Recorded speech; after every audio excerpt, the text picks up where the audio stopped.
عليكم ورحمة الله وبركاته. الحمد لله رب العالمين، أشهد أن لا إله إلا الله وحده لا شريك له، وأشهد أن محمدا عبده ورسوله صلى الله عليه وعلى آله وأصحابه ومن تبعهم بإحسان إلى يوم الدين. أما بعد، أيها الأخوة أرشدنا الله وإياكم أجمعين. Alhamdulillah, kita memuji dan bersyukur kepada Allah Subhanahu wa Ta'ala yang dengan limpahan karunia dan nikmatnya Allah Subhanahu wa Ta'ala memudahkan kita untuk berada di tempat yang mulia ini, di salah satu rumah dari rumah-rumah Allah Subhanahu wa Ta'ala, yang mana kita telah ketahui semua bahwasanya mengingat Allah Subhanahu wa Ta'ala ini akan mendatangkan kebahagiaan pada diri seorang mukmin. Terlebih lagi mengingat Allah Subhanahu wa Ta'ala ini yang dengan mengingatnya kita bisa semakin mengenal hukum-hukum syariat yang Allah wajibkan atas kita. Maka para ulama menyebutkan bahwa mengingat Allah itu bukan hanya dalam bentuk berzikir dengan lisan-lisan, bertahmid, ucap alhamdulillah, bertahlil, mengucap la ilaha illallah wa subhanallah, atau bertakbir Allahu akbar. Bukan hanya sebatas itu, tetapi mengingat Allah ini maknanya sangat luas, yaitu juga mengingat hukum-hukum yang Allah wajibkan atas kita, mengingat larangan-larangan yang Allah larang atas kita, mengingat tentang syariatnya. Ini bagian daripada berzikir kepada Allah Subhanahu wa Ta'ala. Maka wajar jika Allah Subhanahu wa Ta'ala menganugerahkan ketenangan, kebahagiaan jiwa pada orang-orang yang mengingat Allah tersebut. Sebagaimana Allah Subhanahu wa Ta'ala berfirman, "Walladzina amanu wa tatma'innu qulubuhum bidzikrillah." Dan orang-orang yang beriman itu dan hati-hati mereka tenang di dalam mengingat Allah. Ala bidzikrillahi tatma'innul qulub. Ketahuilah, dengan mengingat Allah itu hati akan menjadi tenang. Maka apabila ketenangan hati kita didapat ketika kita hidup di dunia ini, kemudian kita jaga sampai datangnya akhir kehidupan kita, maka inilah yang dimaksud dengan husnul khotimah, yang kita semua berharap Allah Subhanahu wa Ta'ala mewafaqkan kita dalam husnul khotimah. Maka wajar jika kita perlu untuk terus mengingat Allah dengan seluruh bentuk, dengan berzikir, dengan menuntut ilmu, ya, dengan melakukan berbagai macam ketaatan. Dari sinilah Nabi SAW nasihati Mu'adz bin Jabal radhiyallahu anhu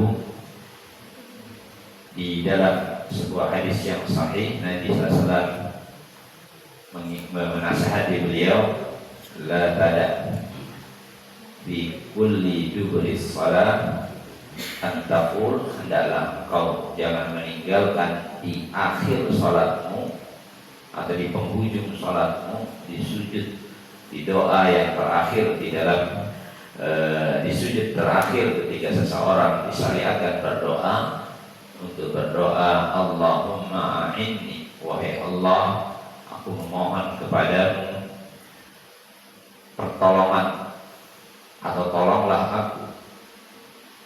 Allahumma a'inni ala dzikrika, tolonglah aku untuk terus mengingatmu, wa syukrika, dan untuk bersyukur kepadamu, wa husni ibadatik, dan agar aku terus atau agar aku bisa beribadah dengan baik kepadamu. Maka alhamdulillah, salah satu tujuan kita hadir di dalam majelis ini adalah agar kita ibadahnya menjadi baik, agar kita ibadahnya diterima. Karena di dalam sebuah hadis Nabi SAW menyebutkan, dan ini ditanyakan kepada Syekh Salih Al-Fauzan Abdullah, ketika Nabi SAW bersabda, mengapa ketika ada seseorang yang salat di belakang imam tetapi mereka berbeda-beda pahalanya, ada yang dapat pahala setengah, ada yang dapat pahala sepertiga, ada yang seperempat, ya, ada yang sepersepuluh, dan seterusnya. Maka ditanyakan kepada Syekh Abdullah, kenapa Nabi menyebutnya dari setengah, tidak dari mendapat yang sempurna? Karena kata beliau, mendapatkan pahala yang sempurna di dalam ibadah itu memiliki syarat yang sangat banyak. Harus adanya keikhlasan yang sempurna, harus adanya ittiba yang sempurna, harus ada kekhusyuan yang sempurna. Berarti untuk diterimanya sebuah amalan itu sebuah nikmat yang besar ketika seseorang bisa meraih itu. Maka para salafus salih berkata, sekiranya aku mengetahui di dalam ibadah itu ada yang diterima oleh Allah Subhanahu wa taala, maka tentunya itu lebih baik bagiku daripada dunia dan segala isinya. Kenapa? Karena Allah Subhanahu wa taala berfirman, "Innama yataqabbalullahu minal muttaqin." Sesungguhnya Allah itu hanya menerima amalan orang-orang yang bertakwa. Berarti yang gak bertakwa gimana? Iya, bisa jadi dia tidak diterima, atau bisa jadi diterima tapi tidak sempurna, hanya dapat setengahnya saja, seperempatnya saja, sepersepuluhnya saja. Walaupun amalannya sama-sama wudhu, sama-sama sholat, ya, tapi pahalanya beda. Maka kita berharap kepada Allah Subhanahu wa taala dengan hadirnya di sini kita bisa mendapatkan keutamaan ini. Keutamaan baiknya ibadah kita kepada Allah Subhanahu wa taala. Nah, kemudian kita akan melanjutkan tentang hadis terkait dengan tayamum. Sudah selesai alhamdulillah. Ya, kalau antum hadir di kesempatan yang lalu, bahwasanya disebutkan di hadis nomor 112 di buku, yaitu tentang bahwasanya bolehnya tayamum untuk beberapa kali sholat, ya, selama belum batal tayamumnya. Di hadis nomor 113 disebutkan tentang barang siapa yang dia cedera, ya, atau saya bacakan saja. Allah Subhanahu wa taala dari sahabat Ibnu Abbas, ya, hadis nomor 113 dari sahabat Ibnu Abbas radhiyallahu anhuma fi qaulihi, terkait dengan firman Allah Subhanahu wa taala, wa in kuntum marqa, dan ketika kalian sakit, aw ala safarin, atau sedang safar, ya, qala, beliau bersabda, idza kanat birrajul al-jirahah fi sabilillah, apabila seorang mendapat luka di jalan Allah atau cedera, ya, wal quruhu fayajnub, kemudian dia berjunub, ya, dia mendapatkan, ya, junub itu sebabnya entah dia dengan bahwasanya dia junub dan dia khawatir, ya, fa yakhafu ayyamut, ini tasal, kalau dia mandi dia takut, ya, binasa atau meninggal, tayammum, maka hendaklah dia bertayamum. Berarti tayamum ini apa? Boleh bukan hanya sebatas pengganti apa? Wudu, tapi juga pengganti mandi.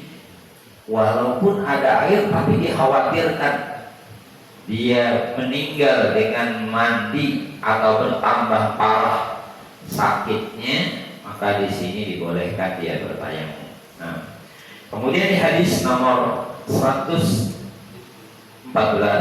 saya ingin mengkaji dulu tentang ini. Disebutkan tentang inkasarat ihda zandayya, kata Ali bin Abi Thalib, salah satu sendi dari pergelanganku patah. Wa sa'altu Rasulullah SAW, lalu aku bertanya kepada Rasulullah SAW, fa amarani an amsaha ala al-jabair, kemudian beliau memerintahkanku untuk mengusap pada gips atau pada perban tulang yang patah. Jadi tulang yang patah itu biasanya dipasang kayu atau, ya, apa namanya, sarang gips lalu diikat. Nah, maka beliau memerintahkanku untuk mengusapkannya saja. Tapi ini sanadnya sangat lemah disebutkan dalam hadis ini, ya, sehingga ini tidak bisa dijadikan sandaran. Tetapi hadis tentang tayamum itu sudah cukup untuk orang yang mendapatkan luka untuk bertayamum. Nah, kemudian kita lanjutkan lagi tentang hadis yang lainnya, hadis nomor 115. Sebelum kita berpindah ya kepada nanti pembahasan tentang haid. Di sini di hadis nomor 115 dari Jabir radhiyallahu anhu,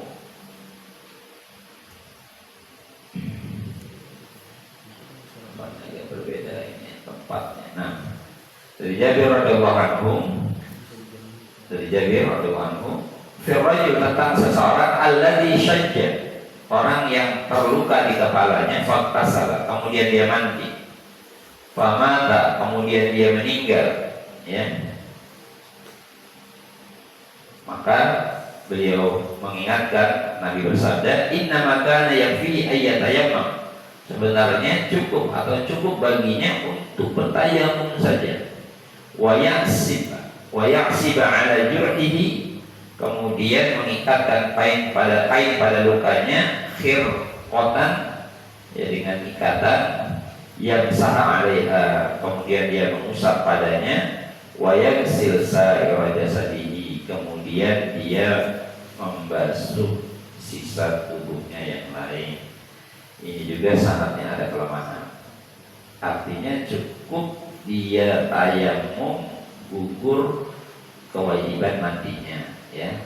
Jadi dia tidak harus mengusapnya kalau dia sudah tayamum. Kalau sudah tayamum sudah cukup, tidak perlu mengusapnya lagi. Nah, kemudian hadis berikutnya, hadis nomor 116.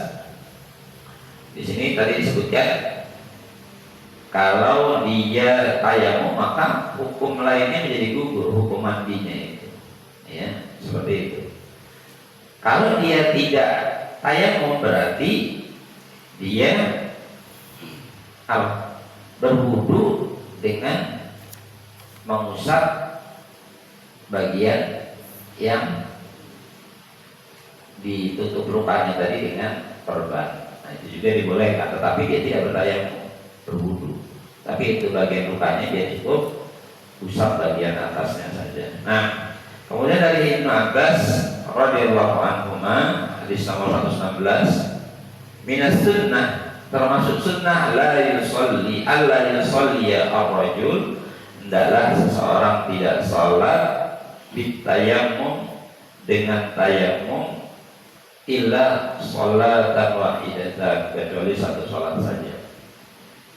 Summa tayammam lis sholatil ukhra, kemudian tayamum lagi untuk salat yang lain lagi. Ini hadisnya lemah dan bertentangan dengan hadis sebelumnya. Hadis tentang apa? Yang ada dua orang ya. Dua orang sudah bertayamum, kemudian ketika sudah selesai sholat dia ketemu air. Yang satu mengulang sholatnya, yang satu tidak mengulangnya, ya begitu. Akhirnya kata Nabi, ya, Nabi menyebutkan orang yang tidak mengulangnya asabda sunnah, engkau sudah sesuai sunnah, berarti tidak perlu mengulangnya. Jadi begini, ketika ulama menyebutkan hadis-hadis ini, tapi ada faidah. Beliau menyebutkan tentang hukum lemah, sehingga kita sebagai penuntut ilmu mengerti bahwa hadis itu tidak dijadikan sandaran, tapi disebutkan agar apa? Agar orang ngerti itu ada tapi lemah, sehingga tidak dijadikan sandaran. Ya. Jadi boleh nggak menyampaikan hadis lemah? Boleh, tapi dengan catatan menyebutkan kelemahannya dan dia tidak menggunakannya ketika itu bertentangan dengan hadis sahih. Seperti itu. Tapi kalau tidak, maka nggak boleh. Kalau dia nggak menyebutkan derajatnya, ya maka ini nggak boleh. Kenapa? Karena nanti menganggap orang itu adalah kebenaran yang harus diikuti, padahal mengandung ya kerancuan, karena yang menyampaikannya di dalamnya ada pendusta, seperti itu. Maka dari sinilah letak pentingnya kita membaca kitab-kitab hadis ulama, sehingga kita mengerti landasan hukumnya. Kalau kita tidak didasari dengan ilmu, kita bingung. Di sini disuruh apa tadi di awal, cukup ya dengan satu tayamum bisa untuk berkali-kali sholat. Yang satunya lagi tayamum hanya untuk satu sholat, ya. Yang tepat berkali-kali sholat, ya, sampai dia dapat di air, ya baru dia tidak lagi bertayamum. Nah, kita lanjutkan Kitabul Haid halaman 87 kalau di kitab yang terjemahan bab haid. Hadisnya dari Aisyah radhiyallahu anha, anna Fatimah binta Abi Hubaysh kanat tustahabu, bahwa Fatimah binti Hubaysh mengalami istihadah. Faqala Rasulullah sallallahu alaihi wasallam, inna damal haid damun aswadu yuqrab. Aswadu yuqrab, sesungguhnya darah haid itu adalah darah hitam yang dikenal. Wa idza kana dzalika, kalau itu ya, jika itu darah haid, fa'amsik yanis shalah, maka tahanlah dirimu dari mendirikan salat atau dari salat. Fa idza kana al-akhar, kalau itu ternyata bukan darah haid, ya, fatawaddai wa sholli, maka berwudhulah dan salatlah. Nanti kita penjelasannya nyusul. Kemudian saya ingin sebutkan dulu sebelum kita menjelaskan rinci tentang pengertian haid. Hadis ini ya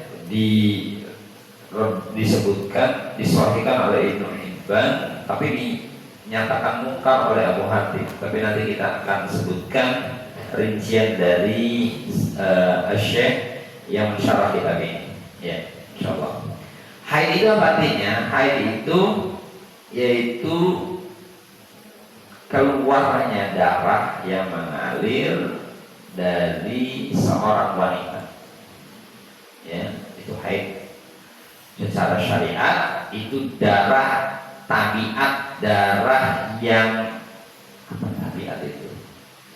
Alami, darah yang alami, yang keluar dari rahim, awalnya dari pangkal rahim atau dari dalam rahim, ya, yang tadul unsa idza balaghah. Ini menjadi kebiasaan terjadi pada wanita ketika dia sudah balik, fi awqatin ma'lumah, pada waktu tertentu. Makanya haid itu enggak selamanya ada batasan. Apa maknanya darah tabiat itu? yang fitrah sebagai wanita, dan ini tidak terjadi pada laki-laki, ya seperti itu. Maka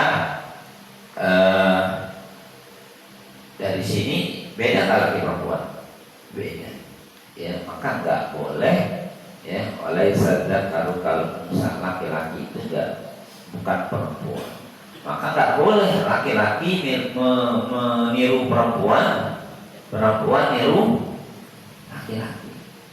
Sekarang banyak, ya laki mirip perempuan, perempuan mirip laki.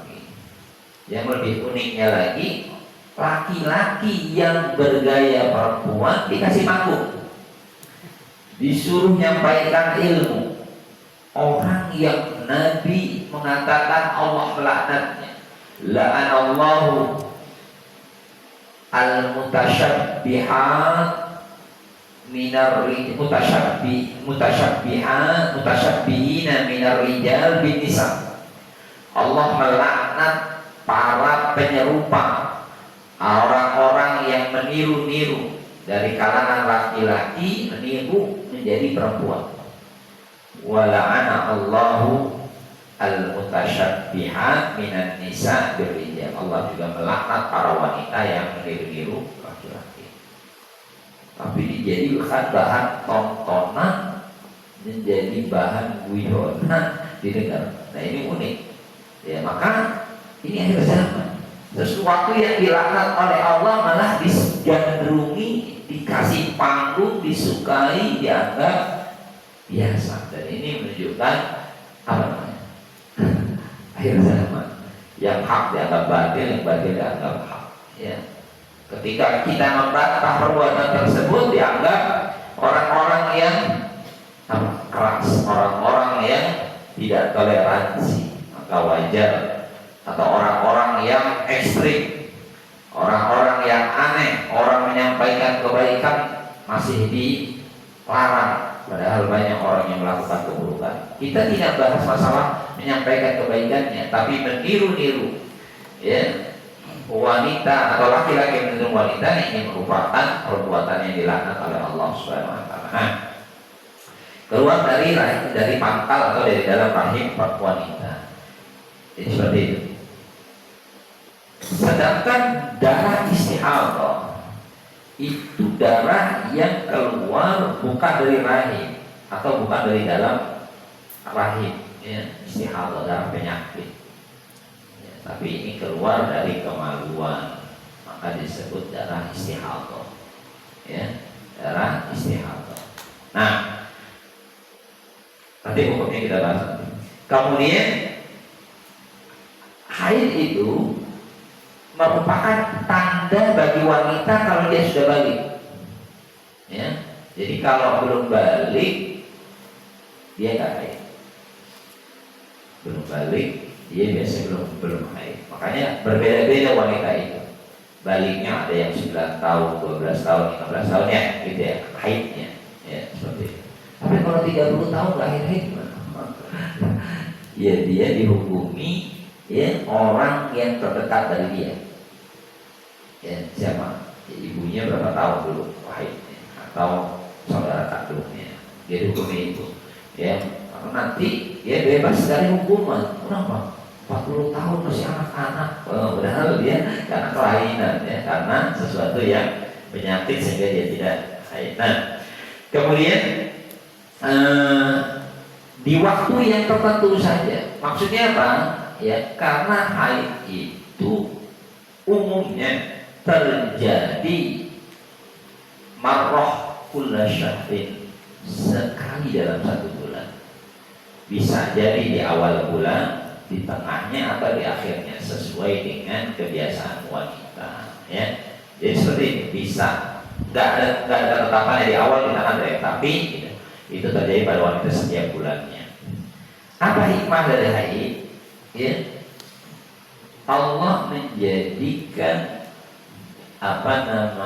darah itu, ya ketika dia sedang mengandung itu nggak keluar haidnya, akan menjadi makanan bagi janin.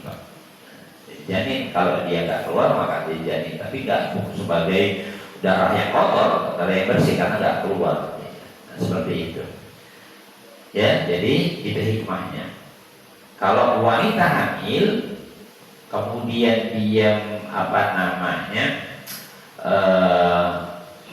melahirkan, kemudian dengan izin Allah juga, ya Allah jadikan secara ya otomatis di dalam tubuh wanita itu menghasilkan air susu, ya, sehingga umumnya tidak berhaid orang yang hamil itu, ya, seperti itu. Tidak berhamil atau tidak hamil orang yang haid itu, seperti itu. Kemudian kita lanjutkan lagi. Bagaimana ketika seorang sedang tertimpa haid? Ya, maka nanti kita akan sebutkan tentang hukum-hukum fikih di dalamnya berdasarkan hadis yang tadi sudah disebutkan. Ya, kita ulangi, ya, Fatimah, ya, bahwasanya Fatimah binti Abi Ubais dia keluar darah. Yang darah itu, ya, bukan darah haid, tapi namanya istihadah, darah apa tadi? Darah penyakit yang bukan dari dalam rahim. Kemudian Rasulullah SAW bersabda, sesungguhnya darah haid itu hitam sudah dikenal. Kalau itu terjadi pada wanita, tahan dari sholat. Tapi kalau bukan, hendaklah dia tetap berwudu, kemudian dia tetap sholat. Itu bedanya. Nah, tapi memang ada istilah tentang hukum hadisnya. Di sini hadis ini disahihkan oleh banyak ulama seperti Ibnu Hibban, Hakim dan yang lainnya, dan jadilah hadis ini dipakai oleh ahli fikih di dalam penghukuman mereka, ya, di dalam menghukumi tentang haid itu orang tidak boleh sholat. Nah, kemudian berarti kalau dia nggak boleh sholat, ya dia gugur kewajibannya dari sholat tersebut, tidak perlu menggantinya, ya, seperti itu. Kemudian kita lanjutkan lagi. Dari sini kita, kalau haidnya datang tinggalkan sholat. Berarti kalau haidnya sudah selesai, maka dia hendaklah mandi dari darah tersebut, kemudian hendaklah dia sholat. Ya, Rasulullah SAW memerintahkan ini kepada Fatimah. Fa idza aqbalatil haidah fatrukis shalah. Ya, kalau datang haid tinggalkan sholat. Fa idza dhahaba, kalau dia sudah pergi, ya, qad rafa batasannya atau sudah keluar, tidak ada sama sekali, faghsili anki adam wasalli, ya, mandilah engkau dari darah haid tersebut dan sholatlah, ya, sholat. Kemudian hadis ini juga menjelaskan perbedaan darah haid dengan darah istihadah. Kalau darah haid apa dari hitam. Kalau darah istihadah itu kemerah-merahan dan mirip atau hampir kuning, ya. Nanti itu ada hadis lainnya. Contoh, Aisyah radhiyallahu anha berkata, aku iktikaf bersama Rasulullah SAW, seorang yang sedang istihadah, ya, dia seorang sedang istihadah, itu keluar darah yang bukan haid, ya, dan nampak, ya, darahnya itu merah ke kuning-kuningan. Nah, dan ini menunjukkan bahwasanya ada perbedaan antara darah haid dan darah istihadah. Kemudian kalau darah istihadah, bagaimana hukumnya? Hukumnya berbeda. Dia dicuci, dia tetap wajib sholat. Ya, jadi ini harus diperkenalkan kepada para wanita bahwa beda antara darah haid dan darah istihadah. Nah, kemudian kita lanjutkan hadis tentang ma jaa fi ittisali al-mustahadah wa waqti. Hadis tentang apa yang harus terkait dengan bersuci atau ya bersucinya orang yang sedang istihadah dan waktunya. Disebutkan oleh Asma binti Umais. Asma binti Umais dalam riwayat Abu Dawud disebutkan caranya, ya, litajlis fil mirkan, hendaklah dia duduk di bak. Fa idza ra'at, apabila dia melihat sufrah fawqal ma, kuning-kuningan di atas air, faltaghsil lidzuhri wal 'ashri, hendaklah dia mandi sekali untuk zuhur dan asar, mandi untuk zuhur dan asar sekaligus, ya. Wa taghtasil lil maghrib wal isya ghuslan wahidan, dan mandi untuk maghrib dan isya dengan satu kali mandi, ya. Setelah kemudian wa taghtasil lil fajri ghuslan wa tawaddu fi ma baina dzalik, mandi sekali untuk subuh dan berwudu di antara itu. Nah, ini caranya, ya. Jadi dia disyariatkan untuk mandi tapi dia tetap sholat. Dia tetap sholat walaupun keluar darah haid. Nah, penjelasan di sini, ya,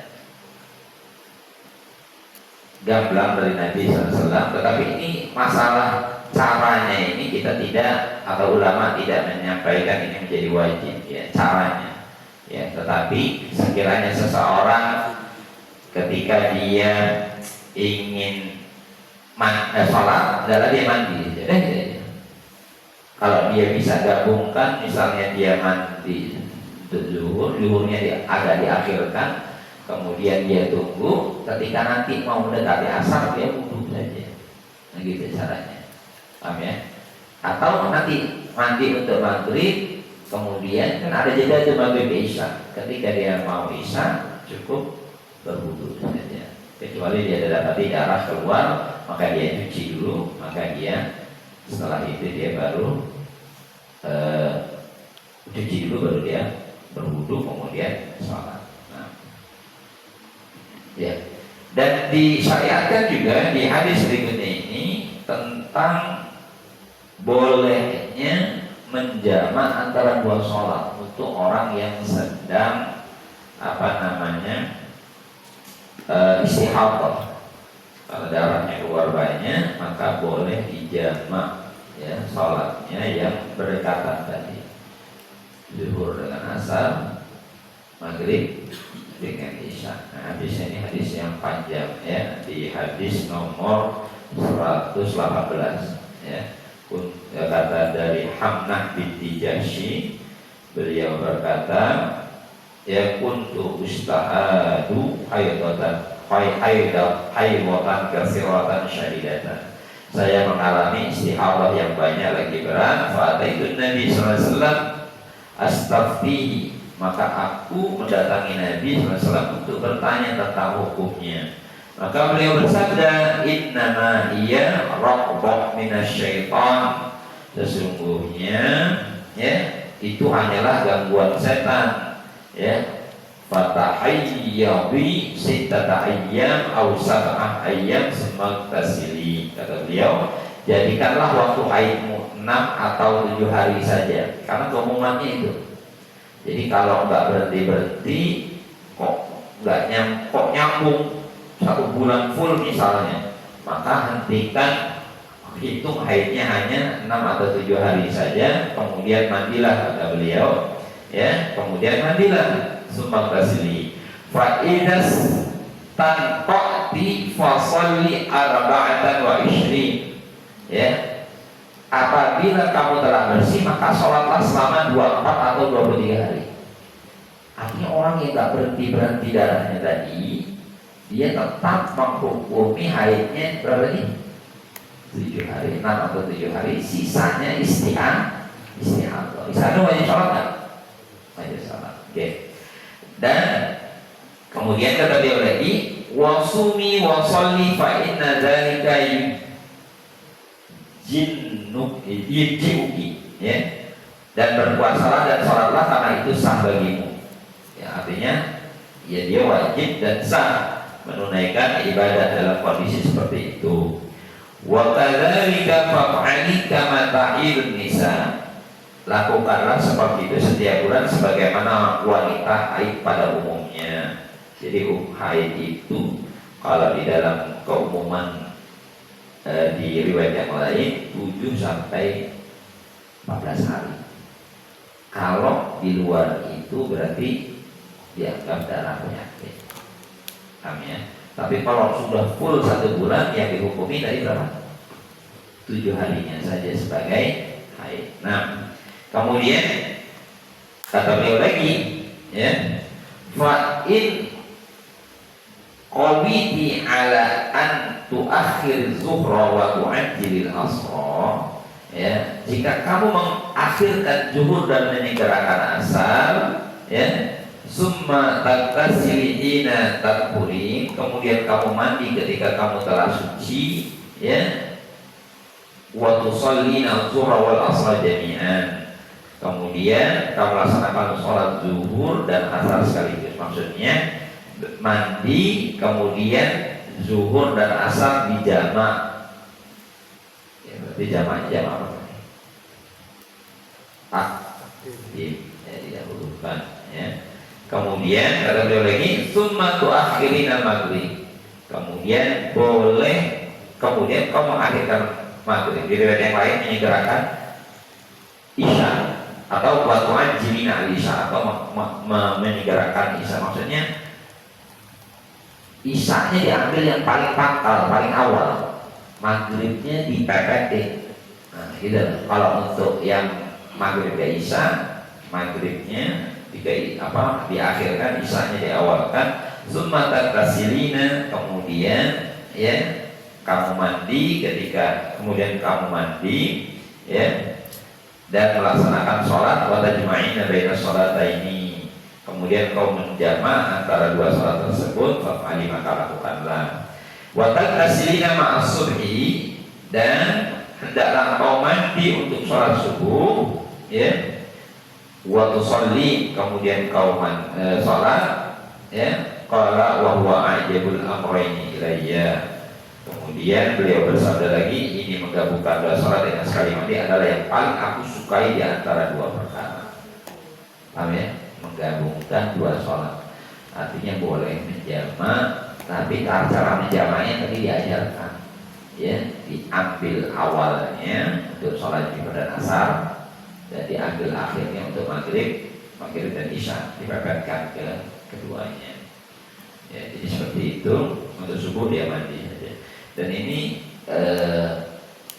ya mungkin di sebagian orang merasa berat, tapi itulah sunnah. Ya, dengan mengamalkan sunnah, ya berarti sedang ya ittiba kepada Nabi Sallallahu Alaihi Wasallam, ya.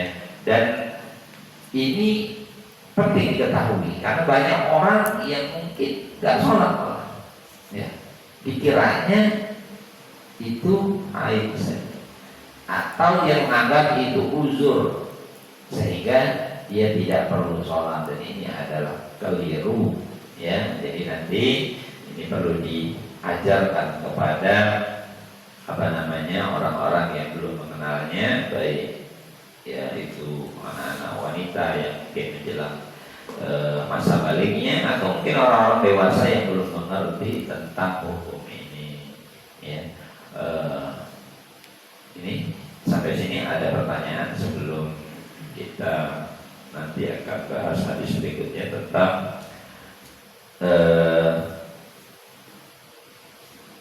hadis berikutnya. Ada pertanyaan? Ya, silakan.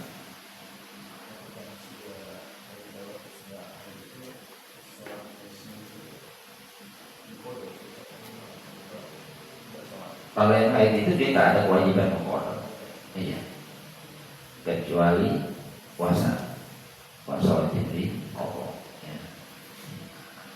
Kalau dia ini kemudahan Islam, ya, bayangkan 7 hari kali 5 berapa? 35 kali mondoknya double, karena ada orang yang mondok double, zuhur 2 kali, zuhur sekali dengan zuhur untuk mondok. Ya, ini namanya 2 kali sholat, ya, nggak ada kewajiban itu, dan nggak sunnah, bahkan bid'ah kalau dia menunaikan yang tidak diperintahkan oleh Nabi Sallallahu Alaihi Wasallam. Nah, kemudian kita lanjutkan hadis Aisyah radhiyallahu anha, anna Umma Habibah bint Jahsy syakat ila Rasulullah sallallahu alaihi wasallam, bahwasanya Ummu Habibah binti Jahsy mengadu kepada Rasulullah SAW tentang darah. Maka beliau bersabda, usi qadra ma kanat tahdisuki, berdiamlah ya seukuran kadar waktu di mana engkau terhalangi ya haidatuki summa tasili, terhalangi oleh haidmu, kemudian mandilah, ya, kemudian mandilah. Bahkan taghtasil kulli shalah, maka dia mandi setiap kali sholat. Ini hadisnya riwayat Muslim. Paham ya? Jadi misalnya dia biasa haid 9 hari misalnya, bulan depannya kok 9 hari gak berhenti, ya, dia ragu ini bukan darah haid kayaknya, apalagi beda. Kemudian apa yang dia lakukan? Dia berhenti sesuai dengan bulan yang kemarin, ya, kemudian sisanya dia anggap darah penyakit atau istihadah. Dia mandi setiap kali memulai salat, atau tadi teknisnya menjamak 2 salat dengan 1 kali mandi, sebagaimana tadi kita sampaikan. Kemudian dari hadis Ummu Atiyah, beliau bersabda, kunna la na'uddu, kata Ummu Atiyah, al-qudrah wa sufrah ba'da tuhri syai'an, kami tidak menganggap apapun terhadap darah yang berwarna keruh dan kuning sesudah masa suci. Nah, berarti setelah ukuran itu nggak dipertimbangkan lagi, pokoknya sudah dihukumi bukan darah haid. Nah, kemudian dari hadis Anas, annal yahud kanu idza hadat al-mar'ah lam yu'akiluha, faqala an-nabi sallallahu alaihi wasallam isna'u kulla syai'in illa nikah. Bahwasanya orang Yahudi jika wanita mereka haid, mereka tidak makan bersamanya, maka Nabi bersabda, lakukanlah segala sesuatu dengan mereka kecuali nikah, kecuali jima. Dan ini indahnya syariat Islam yang tidak menghinakan wanita karena haidnya, ya. Tetapi orang-orang Yahudi, ya, mereka ketika istrinya haid dijauhkan dari dia, ditaruh di rumah belakang atau di kamar belakang, nggak ditemui, nggak diajak bicara, ya. Dahulu seperti itu, ya. Maka Islam melarang seperti itu, ya kan. Islam itu memuliakan wanita, ya. Maka dari sinilah, ya, harusnya wanita berbahagia dengan ajaran Islam yang memuliakannya, yang tidak menganggap darah haid itu kehinaan buat wanita, tidak.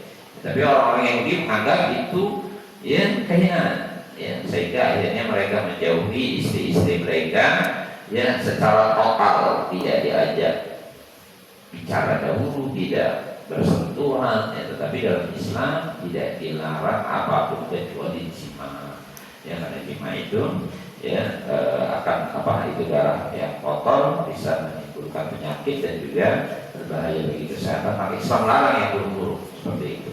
Nah, jadi disinilah perbedaan kita dengan orang-orang Yahudi terkait dengan menghukumi para wanita. Nah, dan ini juga dicontohkan oleh Aisyah, Rasulullah SAW yang murni fattazir, menyuruhku untuk memakai kain, fayubashiruni wa ana haid, dan beliau mencukupiku pada satu sedang haid. Intinya dibolehkan melakukan hubungan yang baik terhadap pasangannya selain jima. Mungkin ini yang dapat kami sampaikan. Insyaallah di lain kesempatan kita akan mengkaji dan lanjutkan materi ini, dan alhamdulillah insyaallah ini bisa dipahami dengan baik. Paham ya? Walaupun ada anak-anak, tapi jangan dipahami dengan pemahaman yang keliru, karena ini sedang bahas ilmu, ya. Kita tidak lagi bahas yang negatif, ini sedang bahas ilmu yang menunjukkan kesempurnaan Islam. Semuanya dibahas, ya, semua yang bisa membuat manusia atau umat Islam ya bingung telah datang penjelasannya dengan begitu rinci, dengan begitu jelas, sehingga tidak ada lagi alasan seseorang ya tidak mengetahuinya ketika datang hadis-hadis Nabi Sallallahu Alaihi Wasallam dalam penjelasan yang banyak. Jadi hadis itu datang dengan banyak riwayat, saling melengkapi, saling menguatkan, saling menjelaskan. Nah, ini indahnya agama kita yang mulia ini, sehingga kita menjadi orang-orang yang berada di atas petunjuk ketika kita mempelajari hadis-hadis Nabi Sallallahu Alaihi Wasallam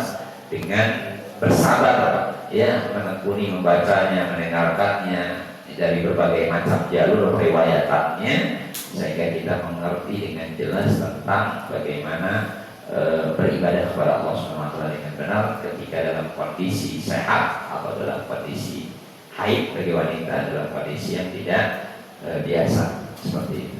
Ini kita bisa sampaikan. Wassalamualaikum warahmatullahi wabarakatuh.